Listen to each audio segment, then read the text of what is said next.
So a reversion to mean would quadruple the investment demand for gold, right? I don't know if that's ever going to happen. The world has changed. There's Bitcoin now in the world where there wasn't before. And, I don't think of Bitcoin and gold as interchangeable, but the average financial cat on Wall Street might. I don't know. What I'm saying is, I don't assume that the world has to go back to the way it was 50 years ago. But let's just say it goes back halfway there, right? In the scary world that we're in, that people start saying, you know what, a little bit of gold is a good idea to hedge my portfolio. Let's just say it goes to 1%. Now, let me be careful here on the side. I'm not saying, therefore, central banks are going to send it to $10,000 an ounce or anything crazy like that. What I'm saying is that there is a new buyer, a durable buyer. There's a bid under gold that just wasn't there before. Gold has been on a tear for the past 3 years. The price of gold has already increased by 45% this year, following a rise of more than 20% during the previous 2 years. Gold returns over the last 10 years have been a staggering 180%. All in all, if all emerging country central banks were to reach a minimum of 10% of their reserves in gold, global gold demand would grow by over 75%. Market specialist Lobo Tiggre remains bullish on gold, noting strong fundamentals and steady central bank demand, though he isn't predicting a $10,000 price. Citing Rick Rule, he explains global gold allocations have dropped from 2% to 0.5%. A rise to just 1% could double investment demand. Despite doubling in price over the past 2 years, gold still has the potential for further significant gains. Some analysts suggest a potential target of $7,000 per ounce within the next 3 to 5 years, citing historical patterns and ongoing economic uncertainties. From a technical standpoint, Tiggre sees central bank gold accumulation as a lasting paradigm shift, especially among BRICS nations seeking independence from U.S. monetary control. According to CNBC, gold surpassed the euro as the second largest global reserve asset in 2024. Whether it can maintain second place is another question. Data from the World Gold Council showed that purchases of gold by central banks fell 33% quarter-on-quarter in the first few months of this year. A notable buyer of gold, China played a large part in that decline. Still, market experts don't foresee central bank buying coming to a halt in the near or long term. While reflecting on Basel III, Tiggre explains it classifies gold as a Tier 1 asset, prompting banks to hold more of it. Despite talk of gold being a crowded trade, Tiggre notes that it is far from a mania phase. Unlike the 1970s, when even bartenders talked about their gold holdings, retail participation remains limited. Before we dive into LoboTiggre's sharp insights from his latest interview, make sure to hit that subscribe button and tap the bell icon so you never miss a moment when truth meets the market. Let's get into it. So I do think it has more room to run. And this is interesting because I'm the guy that, everybody moves away from me on the Group W bench when I point out that a hockey stick type performance makes it prudent to, brace for some level of correction. And, other things being equal, I would probably be in that camp now for gold. I mean, 3,500, if you adjust for CPI, actually matches the 1980 peak. So you could say that. Of course, CP lie, I know. But using that stat, you could say that that was a real all-time high in gold, and it bounced off it. That seems significant. And your audience and mine, that we may not put a lot of weight on the CPI, but the big players out there and their computers and their models, they do, right? So it's not insignificant. And, normally, like I said, I would probably be in the caution camp. I wouldn't be selling everything. I'm always going to be saving in gold. Bullion savings is a completely different question from speculating on price movements. And for that, I use the stocks, not the bullion. But I am bullish. And the reason why, well, there's a number of reasons, but the big one is that this business of the so-called weaponization of the dollar and the central banks around the world piling into gold, and that's not done. There's just a survey out today. I saw the headline today, and it wasn't just World Gold Council. It was somebody else surveying monetary authorities around the world. And something like 40% of them say they're going to be accumulating more gold, or they expect to be accumulating more gold going forward. So this is a really, really big deal. And I think of it as a paradigm shift. This is a one-way change. Nobody's going back. Certainly not BRICS countries are going back to saying, you know what, it's perfectly fine to have our economic life's blood controlled by Washington and New York. It's just not going to happen. So, at the same time, you've got Basel III, which includes gold as a Tier 1 asset. So you can put it on your books, which changes the incentive structure for your average central banker out there. It just seems to me the writing is on the wall. Now, let me be careful here on the side. I'm not saying, therefore, central banks are going to send it to $10,000 an ounce or anything crazy like that. What I'm saying is that there is a new buyer, a durable buyer. There's a bid under gold that just wasn't there before. And so in previous years, when we've seen things like, well, heck, as you and I are speaking, the White House is doing victory laps of peace breaking out. And that has set gold back, or it did yesterday. It's back up again today. If the worst that something like that, peace means you don't need a safe haven metal anymore. Like if it was the war that drove gold up, it wasn't. It went to 3,500 before the war escalated. But if it was peace breaking out, you would think that would be the end. It would be all down. But instead, it just fluctuates. And the next day it's back up again. Or, if we had this conversation a year ago or 2 years ago, the question would be framed in terms of what is the Fed going to do, right? Cut interest rates, what's that going to do to gold? And now we almost couldn't care less. We have these Fed meetings come and go, has no impact because there's this really deep pocketed buyer out there. And I think that's something that the average gold bug should look at and think about. Like the game has changed. Sometimes things are different. And on top of that, I think this I can't prove. Like the central bank thing, that's, even the other side admits that. But the other thing that I can't prove yet, I think is happening, Andy, is you've interviewed Rick Rule and you know his thing about, for the past 50 years, the average allocation to gold in the portfolios globally has been around 2%. But in recent years, it's only been 0.5%. So a reversion to mean would quadruple the investment demand for gold, right? I don't know if that's ever going to happen. The world has changed. There's Bitcoin now in the world where there wasn't before.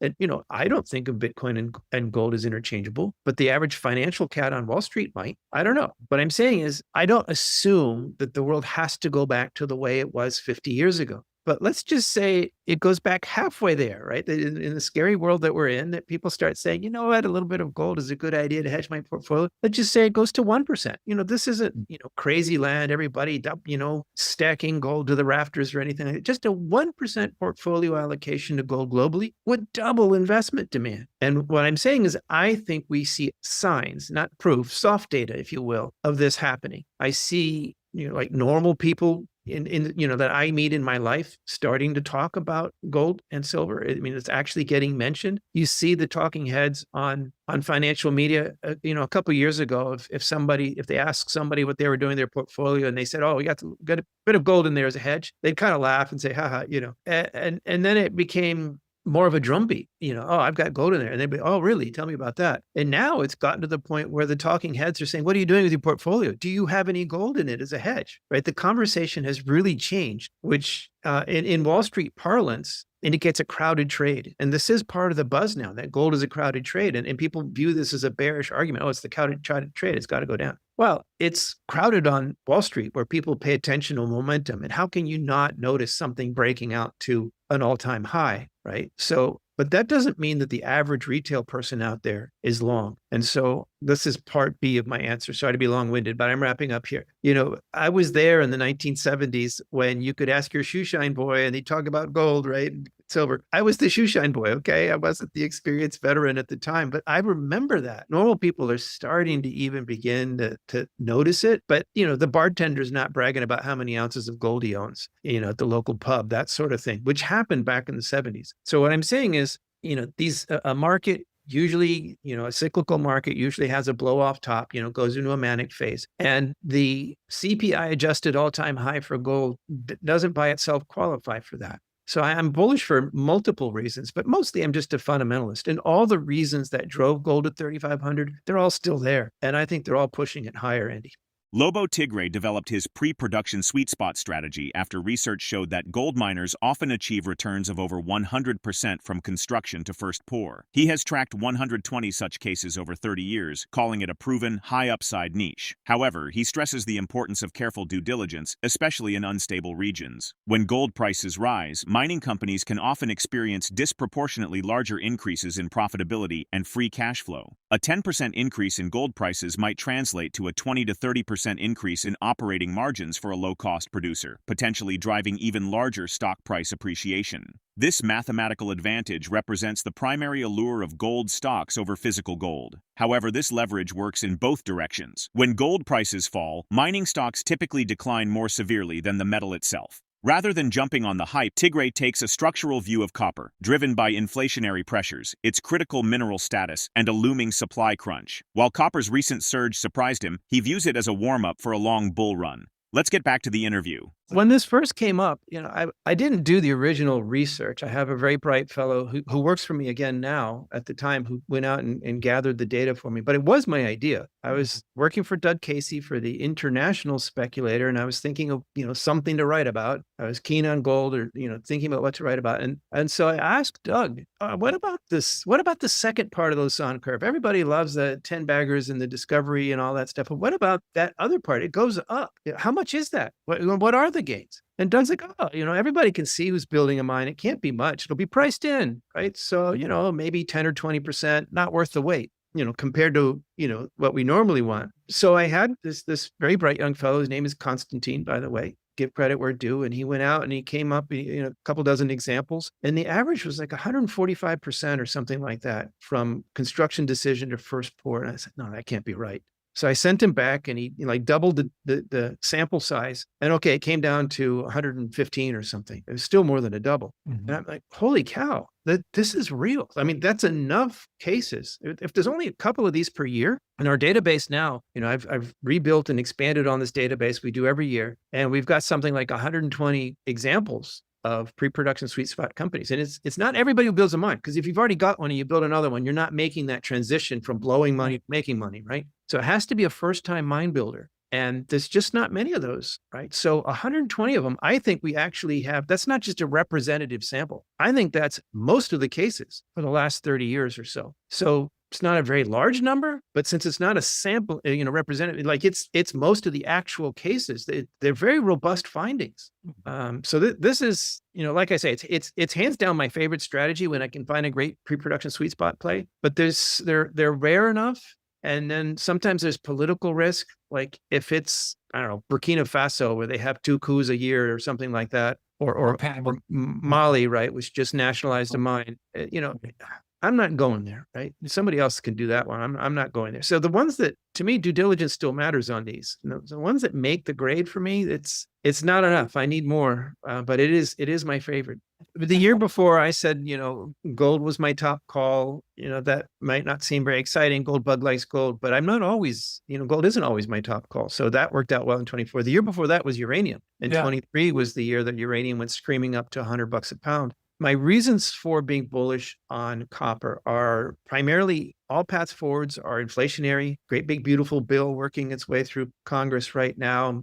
Trillions and trillions of deficit spending. The money helicopters never left the air. And it's a critical mineral. So it's not an AI bet or an EV bet. Those are tailwinds that just add to this whole thing. And unlike many other important metals, copper is facing a severe structural supply deficit constraint for decades, really going forward. The pipeline isn't there. So I also like uranium, and I know you're going to ask about that, but there's a lot of uranium out there. And okay, it takes time to build mines and so on, but that's a more solvable problem in my view. Whereas these giant copper mines that can be, they're very, very rare. They take a long time to get permit. They disappear entire mountains or mountain ranges. So, it's hard to get these things going. And even Trump's incentives, he could incentivize the heck out of copper, and that wouldn't produce 1 more pound tomorrow. Even the shovel-ready projects in the U.S. will take time to come. So I'm very bullish on it, but it is Dr. Copper, right? It is that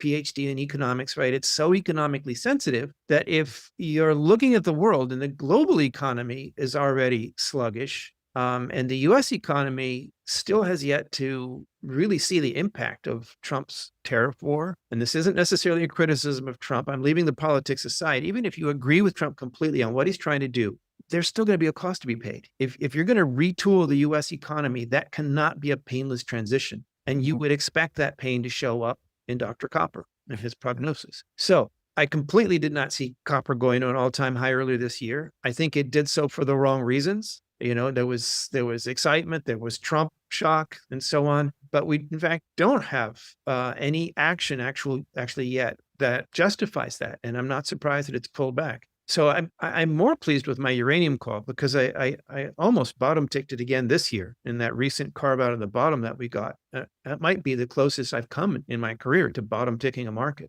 But this copper one, I got to say, the bad news is I didn't see what was going to happen earlier this year happening. I would have thought the opposite, frankly. But the good news is all the reasons why I'm bullish on copper are still in front of us. And if we're going into that from, 475 or close to $5 instead of under 4 or around 4 when I made that call, that portends much higher copper prices again, which should be really, really good for shareholders of companies that actually have the goods. I just talked about how difficult it is to find these things and permit them. If you've got a company that actually has the goods, even if they're still on the ground, right?